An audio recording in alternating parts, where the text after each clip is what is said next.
So with the Qing dynasty, once again, we have a Chinese dynasty where China is under foreign rule. We had it under the Yuan dynasty with the Mongols.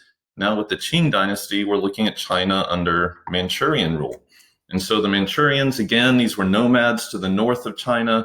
They come in at the end of the Ming dynasty. They ultimately put down those rebellions, but then they stay and proclaim a new dynasty. And so the Qing dynasty is actually the last of our Chinese dynasties as well. And they're going to come in and insert themselves at the top of the hierarchy. However, unlike the Mongols, who got rid of a lot of the Confucian examination system and completely restructured the bureaucracy, the Manchurians leave a lot of that in place.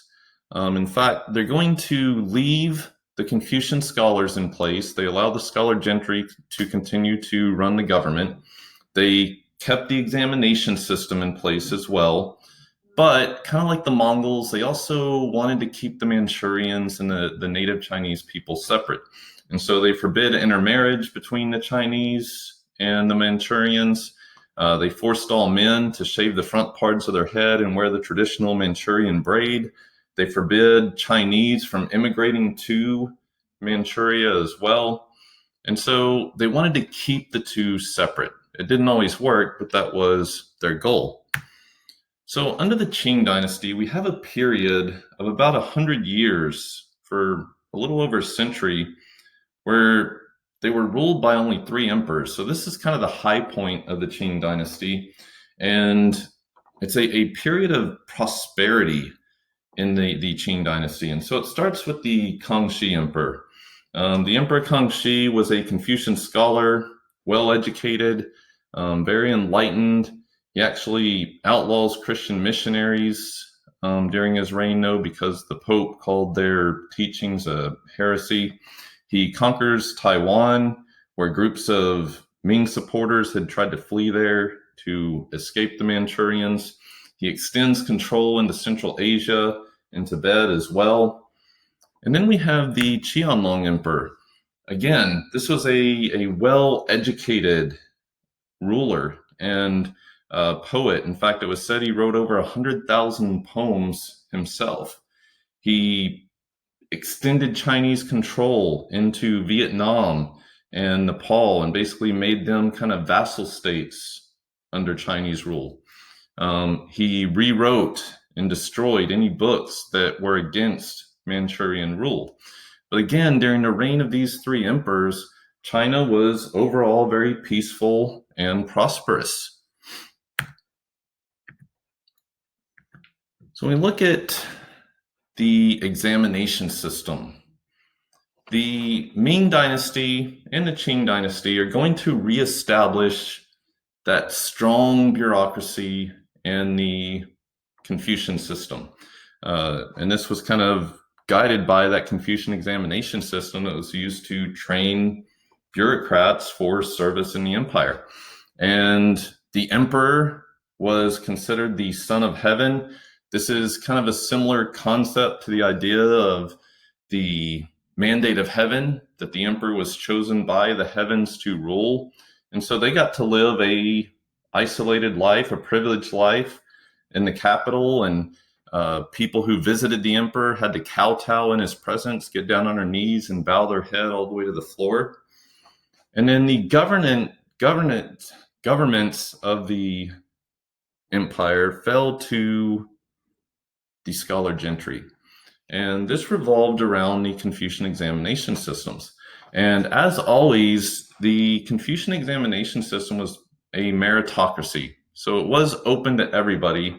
However, upper class families had some key advantages when it came to preparing for the exams and hiring tutors. But if you were a lower class person, you could take the exams and pass them and get a position in the government.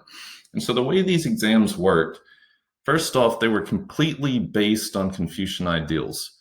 And you had to memorize tons of Confucian texts in order to prepare for these exams. And most of the exam was made up of what they call these 8-legged essays. And so you would go and take these exams and they would last several days.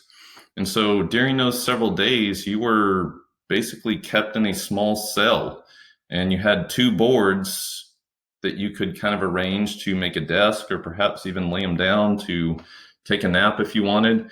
Outside these testing centers were vendors selling supplies, and friends and relatives would wait outside for you as you took the exam with gifts needed for testing.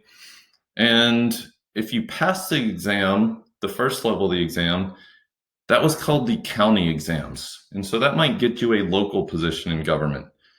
Then at the next level of the exams, the second level exams, you could only take those once every 3 years. They were only offered once every few years, and only about 2 to 4% of people who took those exams actually passed. And then again, every few years, there was a capital level, a third level of these exams that, again, only a small number of people that took them actually passed. About 7 to 9% of people that took that level of the exam actually passed.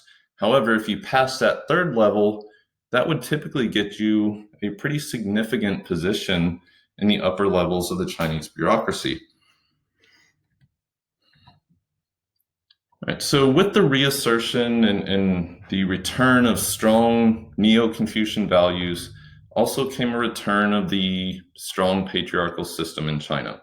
And so, as always with Confucianism, the family unit remained the most important basic unit of Chinese society. Filial piety, or respect for one's parents, was also a huge value. In fact, children grew up hearing children's stories about other children in hard times who would cut off body parts in order to feed their parents and ensure that they had enough to eat.